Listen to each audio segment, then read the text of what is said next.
Campus Quickies, your weekly quick look at the Sun Devils, Wildcats, Lumberjacks, and Lopes info, exclusively on Roc and Manuch with Jimmy B on ESPN 620.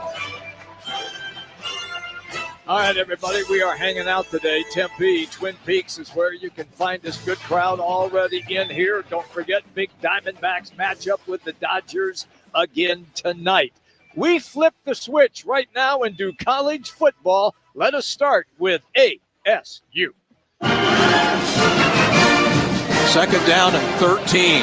Levitt back to pass. Fires for the end zone. Diving catch for a touchdown by Jordan Tyson. Tyson leaping into the air, snatching that one out of midair, and Tyson hauls it in to put the Sun Devils on top with 5:29 remaining. Thank you to the Sun Devils Network for that highlight. That means Hod Rabino is our guest, Devils Digest. You can find him on X at Devils Digest. Hod, welcome as always. Look, I know that there's still a lot of talk about what took place and how exciting that game was and the victory at Baylor. But I'm already in TCU mode because the game is Friday night, not this weekend. And TCU is good. In your estimation, is this one of the best Big 12 games on the schedule? Yeah, I would definitely have to agree.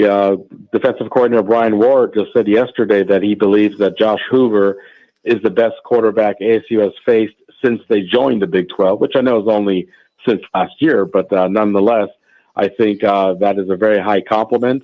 There's actually supposed to be between 20 and 25 NFL scouts in Friday night's game, and I'm sure a lot of them are coming to see Josh Hoover just like they're coming to see Sam Levitt and Jordan Tyson, for example. So I would say offensively, this is a very, very explosive offense, and not that ASU faced any slouches with teams like Mississippi State and Baylor. But when it comes to this side of the ball, I think TCU is definitely next level. And again, a very, very talented signal caller. And Ho, to that point, when you look back at the last couple of games, it's taken the Devils a little while, kind of getting their sea legs, if you will, in the first half. In the second half, they played really, really well defensively and offensively. They can't afford that versus this TCU team. This has got to be something where the Devils got to come out guns a-blazing, I would think, in order to make sure that you beat this team. But this is a team you can't get behind, as they proved that in their first few games. Yeah, look, in the ASU's credit, they barely trailed in the game against Baylor, and it was, I would say, somewhat concerning to see the defense give up not one but two explosive touchdowns in the last 9 minutes of the game, but they played exceptional until then. I think what we saw against Baylor, and Kenny Dillingham alluded to that, is exactly what you want to see from your team. When the offense was down, the defense was picking it up, obviously generating 3 turnovers, which the offense couldn't do much but scored 3 field goals off of it. But at the end of the game, and I would say also really much of the second half, when the defense didn't have some of its finest moments, I thought the offense, especially the passing game, finally came to life. And I think we saw a really good foundation that ASU can build upon for Friday. TCU on defense is a much different team. They're last actually in pass defense in the Big 12.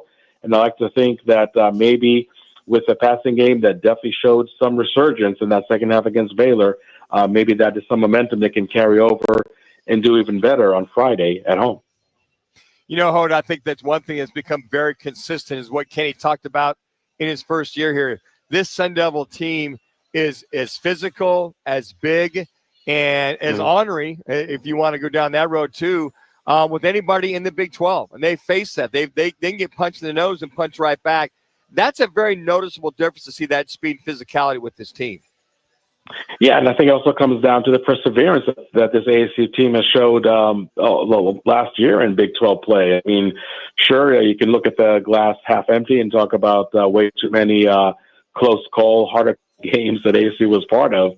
But nonetheless, that was their path to the 2024 Big 12 championship, is just always winning the margins, always making sure that they can really prevail in those small battles that do take place throughout the game. And obviously what happened against Baylor really was the ultimate example of just really making sure you have just a little more in the tank than your opponent. winning on a walk-off field goal. And I knew before the season started that there are going to be some praise Jesus moments. And sure enough, first one already occurred last week, and don't be surprised if it's not the last one either. Oh, I'm with you on that, Ho. The Big 12, they've got some really, really good teams this year in the Big 12. Thank you, pal. Enjoy the game on Friday night. Thank you, guys. There you go. Hod Rabino, Devil's Digest. All right, let's go to UofA.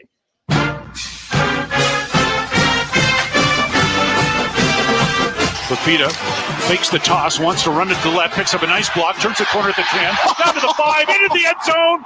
Touchdown, Arizona. All right, it is going to be a big time in beautiful Ames, Iowa. Can you say weekend. slobber knocker? Woo, doggies, this is going to be fun. Glenn Howell is our guest, the pre-half and post-game show host. You can follow him on X at Glenn P. Howell. Welcome, dude. Look, Arizona coming off a bye week. Iowa State coming off a bye week. Who's better, Hode, this Saturday? Hode? Glenn. I mean Glenn. Excuse me, Glenn. And Come you on, expect him to say, don't confuse me with those guys up north now. Come on now. Come on. I just talked to Hode. Yeah, I'll have to come and get you now. All right. Thanks a lot for having me on, guys. Listen, I think that it was a great time for us to have a week off. We get some guys healed up.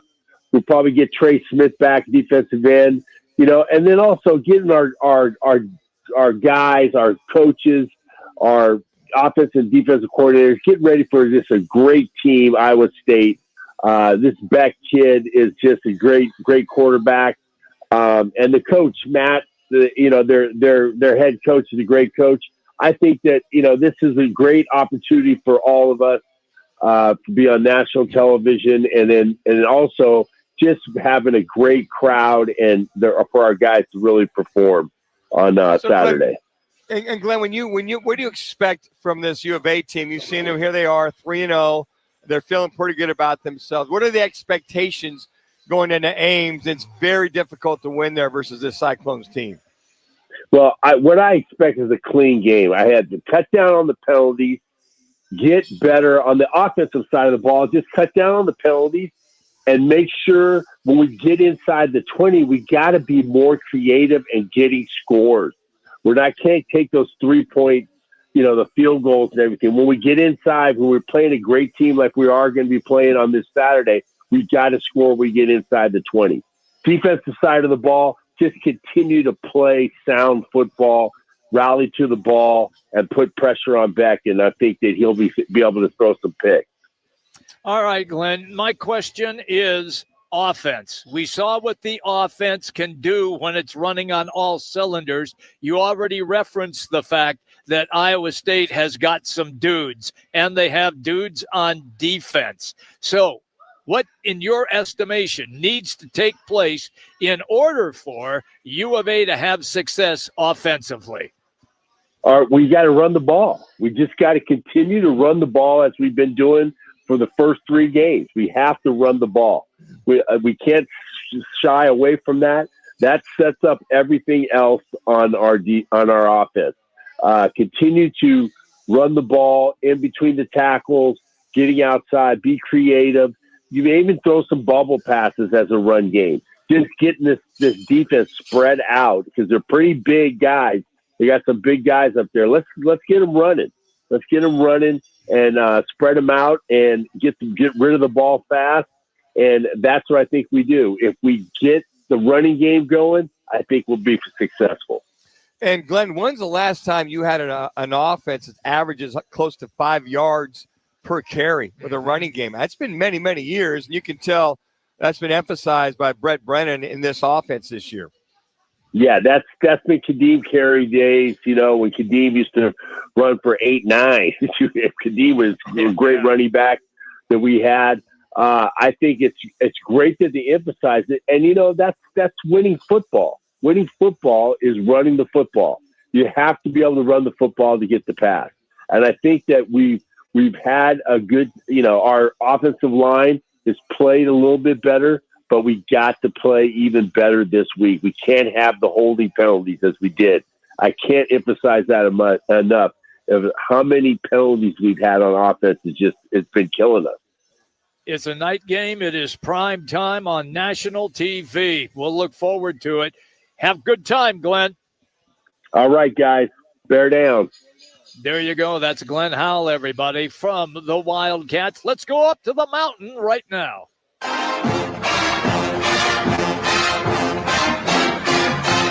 First down and 10, Lumberjacks right to left at the 30 of UIW. Snap, Penny to deep drop pressure coming from the blind side. He throws it kind of off balance. Open, caught. Are you kidding me again? It's Purdy. He dropped it right into Purdy's hands. The fingertip catch in the end zone. Touchdown, Lumberjack. Well, that's what I said. That was Purdy. Oh, I'm sorry. I couldn't help but do that. We say hello to Mitch Strohman, longtime play-by-play voice. A great call on that play as well. You can find Mitch always on X at Mitch Strohman. Okay, so here we go, Mitch. We had a great conversation with your coach today, Coach Wright. So I'll follow up with you with what you have coming this weekend in Portland State. They, at least right now on paper and what they have done so far early in the season, they have not been the type of competition that you have already faced. Is this a blowout coming or what? Well, it's a great question, Jimmy B, and it's great to be with you guys again. Thank you so much for having me on. It is the great question, right? We're playing an 0-4 Portland State Viking team, but we're playing them in Portland. Let's make sure we understand that. And 2 weeks from now, or 2 Saturdays from now, I should say, we have one of the top teams, a top 5 team in the country, in the Montana State Bobcats, coming to Flagstaff. So it's a natural question. I know where you're thinking here. Is this a trap game? Right? That's really the heart of what you're asking, Jimmy B. And that's the danger. You play an 0-4 team. They're desperate. Their backs are against the wall. This is the Big Sky Conference opener for both of these teams. Portland State is starting their second season in conference games. Can the Lumberjacks focus mentally for the entire football game against the Portland State team and not give 1 nanosecond of thought to the Montana State Bobcats a week from now? I believe this team is positioned to do that. I think that Coach Brian Wright, who you mentioned you talked with earlier today, and his staff are just magnificent at shaping the mental part of these athletes' games. And I think this team will be ready to go in the Rose City Saturday afternoon against the Vikings of Portland State. And Mitch, from what you've seen from the booth, Coach said, look, we've had opportunities in the second half, because specifically it was all about the second half, right? Guys getting back into the game or not putting something away. But he seemed very happy, to your point, that they're making the progression through the season after 4 games. But it's been about execution in that second half that he really wants to clean up. Is that from your view atop the perch there? It's kind of the same window? Yeah, I think so, Manuch. And that's a really thoughtful observation, because if you just have to look at the last 3 games. Now, again, all 3 of those games are wins for the Lumberjacks. So even though they may have lost a little bit of their focus in the second halves of those 3 games, guys, they still maintained enough focus when it was necessary to have it to win the football game. And in many respects, Manuch, Jimmy B, I think you would agree with me, a mark of a championship caliber team is a team that cannot play its best for the entire length of the football game and still find a way to get the win. And we've seen that now 3 consecutive weeks out of NAU Lumberjack football. So it's kind of that give and take there, right? There's a little bit of the bad side of that. There's the good side of that, too, that it shows that character, that resilience, and that ability to overcome some of their own mental shortcomings at times to get the win when they need it. Mitch, it's always good, pal, when we catch up with you. Have a fun time in the Rose City. We will talk to you next week. Guys, always great to be with you down there in the Valley of the Sun. Thanks for having me on, and go Jacks. There you go. That's Mitch Strohman, everybody. Longtime play-by-play voice for NAU. Again, you can find him on X at Mitch Strohman. That's our Campus Quickies. It's all presented by All City Towing, Arizona's largest towing company, where your career can really take off. Why do I say that? Because they are hiring. They're looking for dispatchers, drivers, and so much more. They pay well, and they have incredible benefits like steady work schedules, a 401k match, and also a fuel allowance. You owe it to yourself if you're looking for a new gig to check out All City Towing. Here's all you have to do. Just go online, allcitytowing.com, search careers. Again, that's allcitytowing.com and search careers. It's All City Towing, where your future is on the move. Okay, coming up, it's our big-time player of the week. We're hanging out today here in Tempe at Twin Peaks. Roc and Manuch with Jimmy B, ESPN 620.